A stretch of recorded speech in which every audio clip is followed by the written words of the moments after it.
सिद्धि की शादी के बाद वो ससुराल चली जाती है।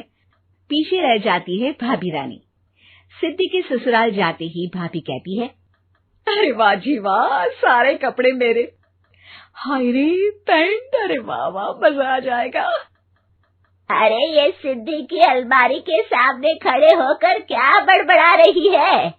जा जाकर देख मेहमानों को विदाई की मिठाई मिली कि नहीं। अब हाँ माँ जी, क्यों नहीं, लेकिन पहले कपड़े तो बदल लूं। अब रानी आ जाती है सिद्धि के उन कपड़ों में जो वो ससुराल जाने से पहले घर छोड़ जाती है। अरे रानी, कुछ दिन रुक जाती। अरे ये तो सिद्धि बिटिया को मैंने ही दिया था, बड़ा ही फबता था उस पर, तुझ पर तो कुछ खास नहीं लग रहा। अब वो ना मेरे सारे कपड़े गीले थे तो सोचा पहन लूं। वैसे भी सिद्धि को कौन सा भी पुराने आउटडेटेड कपड़ों को पहनना है। वैसे भी ये सूट तो मैंने तभी पहना था, वैसे खास है भी नहीं ये। हाँ ठीक है, लेकिन ना मेरी सिद्धि पर तो जमता था। सारे मेहमान चले जाते हैं और सिद्धि ससुराल से मायके पहली बार आती है। ओह, अपना घर, अपना कमरा, अपनी अलमारी। ये बोलकर जैसे ही सिद्धि अलमारी खोलती है तो सामने उसके कपड़ों की जगह कुछ और ही रखा होता है। माँ, ओ माँ, जरा कमरे में तो आना। सास और रानी वहां पहुंच जाते हैं। रानी ने पहनी होती है सिद्धि की जींस और टी शर्ट। अरे भाभी, ये क्या? ये तो मेरी बड़ी ही महंगी टी शर्ट है, इसे आपने घर में क्यों पहनी है? अरे बहुत मिलती है दीदी ये चौक की मार्केट में, 150 में। ओ भाभी प्लीज, ये एरोपोस्टल है, 2000 की एक टी शर्ट। ओह, 2000 में तो दीदी 4 साड़ी आ जाए। अब क्या बोलूं?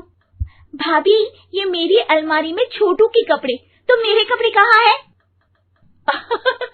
मेरी अलमारी में? अब दीदी आपको कौन से पुराने कपड़े पहनने थे? माना भाभी, लेकिन मैं जब घर आती तो यही सब पहनती ना। अरे तुम तो बड़ी कंजूस हो दीदी। खैर, वक्त आता है जब सिद्धि ससुराल के लिए रवाना हो रही होती है। अरे रानी, अंदर से सिद्धि का गिफ्ट ले आ, लड़की पहली बार ससुराल से मायके आई है। रानी अंदर जाती है और एक सिंपल सी साड़ी लेकर बाहर आ जाती है। ये लीजिए माँ जी। सास बेटी को गिफ्ट देकर ससुराल भेजती है। अगले दिन रानी एक सुंदर सी साड़ी पहनकर सामने आती है। अरे रानी, ये तो वो साड़ी है जो मैंने सिद्धि को देने के लिए दी थी जब वो ससुराल ले जाती, लेकिन ये तूने कैसे पहन ली? अरे माँ जी, ये साड़ी तो मुझे बहुत पहले से ही पसंद थी, लेकिन चिंता ना करिए, मैंने सिद्धि के लिए भी अच्छी सी साड़ी दी है। हाँ। तभी सिद्धि का फोन आता है।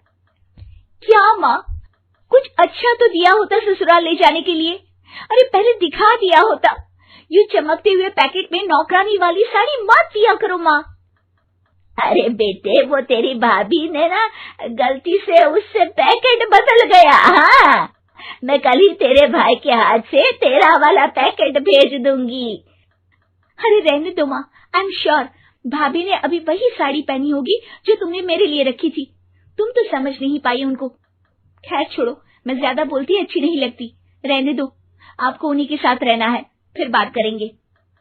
सास को रानी पर गुस्सा आ जाता है। वो उसके कमरे में जाती है जहाँ वो शादी का एल्बम देख रही होती है।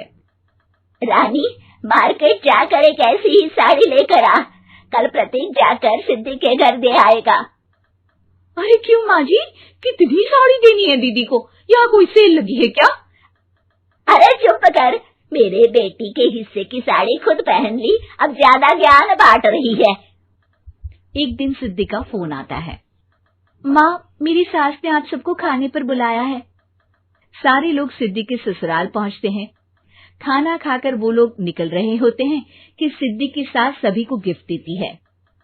अरे बहन जी, बेटी के घर का खाना खा लिया, यही बहुत है जो आप ऊपर से गिफ्ट भी दे रही है।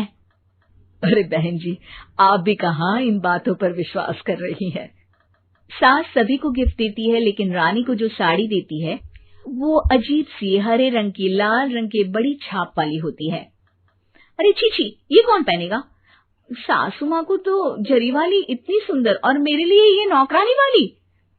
अरे भाभी, दरअसल मैं जब भी घर आती थी आप वापसी में ऐसी ही साड़ी देती थी ना, तो माँ ने सोचा कि आपको आपकी पसंद की ही साड़ी क्यों ना दी जाए। बेचारी रानी, बोलती भी तो क्या। सिद्धि और सास रानी का चेहरा देखकर हंसने लगती है, तो रानी समझ जाती है कि अपने ही बिछाए जाल में वो फंस चुकी है।